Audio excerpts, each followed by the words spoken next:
Chapter 3. A terrifying encounter. The Wendigo stalked closer, its eyes locked on the two friends. Caleb and Joshua backed away slowly, fear gripping their hearts. The creature's hollow face seemed to grin, as if savoring the terror it induced. Joshua grabbed Caleb's arm. "Run!"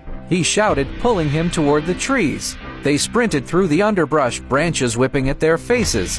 Behind them, the Wendigo's guttural growl turned into a spine-chilling howl. Caleb dared a glance back and saw the creature lopping after them, its long limbs moving with terrifying speed.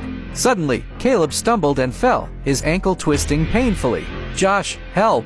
he cried out. Joshua stopped, looking back in horror as the Wendigo closed in. But then, out of nowhere, another creature emerged from the darkness, a skinwalker. The skinwalker stood tall, its shape shifting between that of a human and a wolf.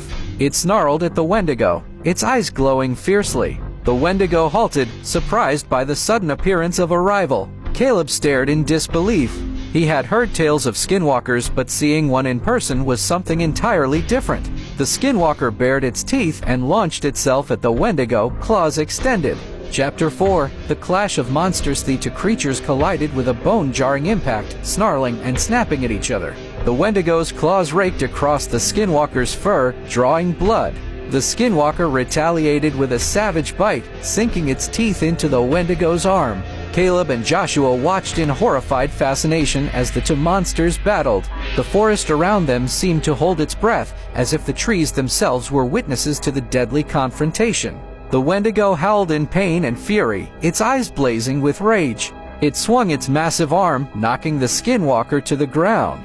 The skinwalker quickly recovered, rolling to its feet and lunging at the Wendigo's throat. The Wendigo staggered back, blood pouring from the wound. It let out a roar of anger and charged at the skinwalker, slamming it into a tree with bone-crushing force. Caleb winced at the sound of breaking bones, but the skinwalker refused to go down. It clawed at the Wendigo's face, its eyes wild with determination. The Wendigo howled again, slashing at the skinwalker's chest. The battle raged on, both creatures giving and taking brutal blows. Caleb and Joshua knew they had to move, but they were frozen in place, unable to tear their eyes away from the horrifying spectacle.